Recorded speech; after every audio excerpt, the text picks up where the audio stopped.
नमस्कार, मैं रवीश कुमार। सियासत का खेल कभी शतरंज की बिसात जैसा होता है, जहां हर मोहरे की चाल सोच समझकर चली जाती है। लेकिन इस बार जो खेल चल रहा है उसमें मोहरे भी बागी हो गए हैं और राजा की गद्दी खतरे में पड़ गई है। दिल्ली की सत्ता के गलियारों में इस समय जितनी बेचैनी है उतनी शायद पिछले कई सालों में नहीं देखी गई। प्रधानमंत्री नरेंद्र मोदी के सामने आज ऐसा वक्त खड़ा है जहां बोलें तो मुश्किल, चुप रहें तो संकट, और अगर कदम लड़खड़ा गया तो कुर्सी का जाना लगभग तय माना जा रहा है।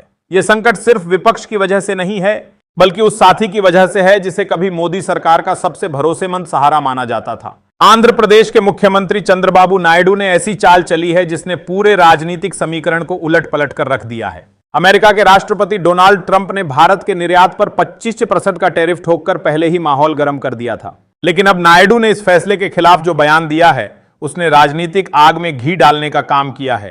नायडू का कहना है कि इस टैरिफ से आंध्र प्रदेश के जलीय किसान बुरी तरह प्रभावित होंगे और राज्य सरकार अमेरिका के फैसले के खिलाफ कड़ा कदम उठाएगी।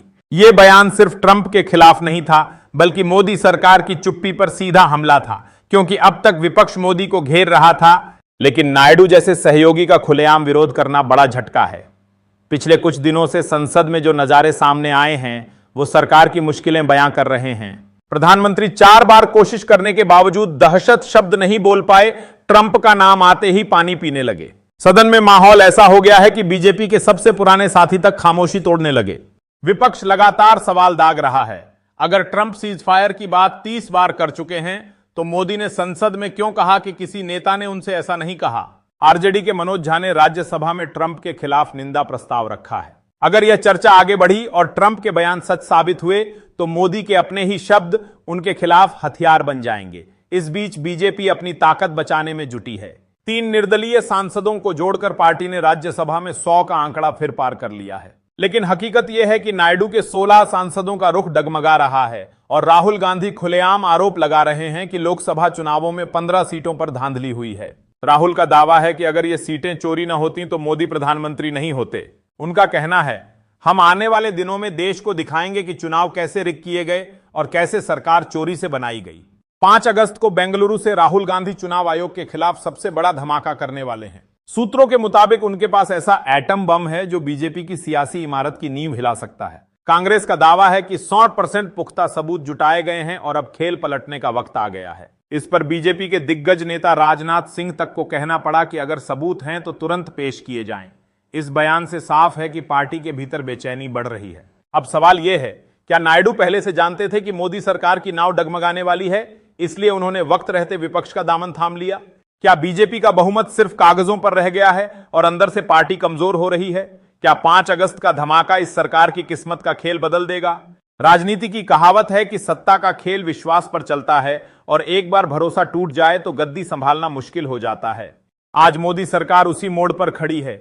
चुप्पी टूटे तो तूफान और चुप्पी बनी रहे तो डूबने का डर। नायडू की बगावत, राहुल का एटम बम और विपक्ष की लगातार गोलाबारी, इन सब ने भारतीय राजनीति में ऐसा सियासी तूफान खड़ा कर दिया है जिसकी गूंज आने वाले हफ्तों में पूरे देश को सुनाई देगी।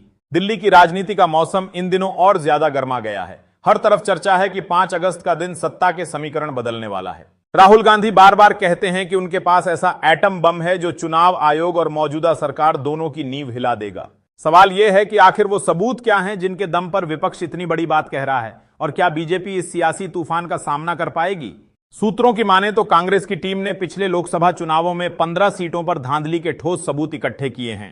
दावा यह है कि ईवीएम में तकनीकी छेड़छाड़, वोटों की गिनती में अनियमितताएं और चुनाव आयोग के कथित दबाव के दस्तावेज सब कुछ मौजूद हैं। राहुल गांधी का कहना है कि 5 अगस्त को यह दस्तावेज देश के सामने रख दिए जाएंगे और फिर सच्चाई से कोई इनकार नहीं कर पाएगा। विपक्ष का दावा है कि अगर यह सबूत बाहर आए तो सरकार का गिरना तय है, क्योंकि लोकसभा में बीजेपी का बहुमत इन 15 सीटों पर ही टिका है। दूसरी ओर बीजेपी भी बैकफुट पर दिखाई दे रही है। पार्टी के बड़े नेता खुलकर कहने लगे हैं कि अगर सबूत हैं तो विपक्ष तुरंत पेश करे। लेकिन अंदर की खबर यह है कि बीजेपी का आलाकमान इस डर में है कि कहीं 5 अगस्त के दिन विपक्ष ऐसा खुलासा न कर दे जो देश भर में भूचाल ला दे। यही वजह है कि राज्यसभा में सांसदों की खरीद फरोख्त की चर्चा जोरों पर है। 3 निर्दलीय सांसदों के बीजेपी में जाने के बाद विपक्ष लगातार आरोप लगा रहा है कि सरकार सत्ता बचाने के लिए हर हथकंडा अपना रही है। चंद्रबाबू नायडू की बगावत ने इस पूरे मामले में नया मोड़ दे दिया है। नायडू खुलकर कह रहे हैं कि अमेरिका के टैरिफ फैसले का सबसे बड़ा नुकसान आंध्र प्रदेश के किसानों को होगा। उन्होंने पीएम मोदी से सीधा सवाल पूछा, जब ट्रंप ने 25% का टैरिफ ठोक दिया तब आपने देश की आवाज क्यों नहीं उठाई? यह बयान ऐसा था जिसने मोदी सरकार की चुप्पी को सवालों के घेरे में डाल दिया। पहले विपक्ष मोदी पर हमलावर था, लेकिन अब सहयोगी दलों की बगावत ने पीएम की मुश्किलें कई गुना बढ़ा दी हैं। पिछले सत्र में प्रधानमंत्री की हालत ऐसी थी कि 4 बार कोशिश करने के बावजूद सदन में ट्रंप का नाम नहीं ले पाए। दहशत शब्द तक उनके गले से नहीं निकला। ये नजारे कैमरों में कैद हुए और सोशल मीडिया पर तेजी से वायरल हुए। लोग कहने लगे कि मोदी सरकार ट्रंप के खिलाफ बोलने से क्यों डर रही है? क्या सचमुच अमेरिका का दबाव इतना ज्यादा है कि पीएम संसद में भी खामोश हो गए? विपक्ष इस मौके का पूरा फायदा उठा रहा है। राहुल गांधी बार बार चुनौती दे रहे हैं कि बीजेपी हिम्मत दिखाए और जांच के लिए तैयार हो। वो कहते हैं अगर यह सरकार साफ है तो सबूतों का सामना करे, लेकिन अगर ये सीटें चोरी की गई तो देश को जानने का हक है कि लोकतंत्र को कैसे बंधक बनाया गया। ये बयान लगातार माहौल गरमा रहा है। अब सियासी गलियारों में सबसे बड़ा सवाल यह है कि 5 अगस्त को होने वाला खुलासा सिर्फ विपक्ष का राजनीतिक हथियार है या फिर सचमुच ऐसा सबूत है जो भारतीय राजनीति का नक्शा बदल देगा।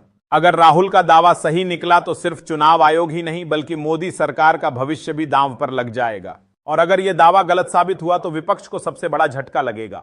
चंद्रबाबू नायडू के बयान ने इस सस्पेंस को और गहरा कर दिया है। उन्होंने विपक्ष का साथ देकर साफ संकेत दे दिया है कि बीजेपी का सबसे भरोसेमंद साथी अब अपनी राह बदलने को तैयार है। ऐसे हालात में अगर बीजेपी का बहुमत डगमगाता है तो सरकार गिरने का खतरा बढ़ जाएगा।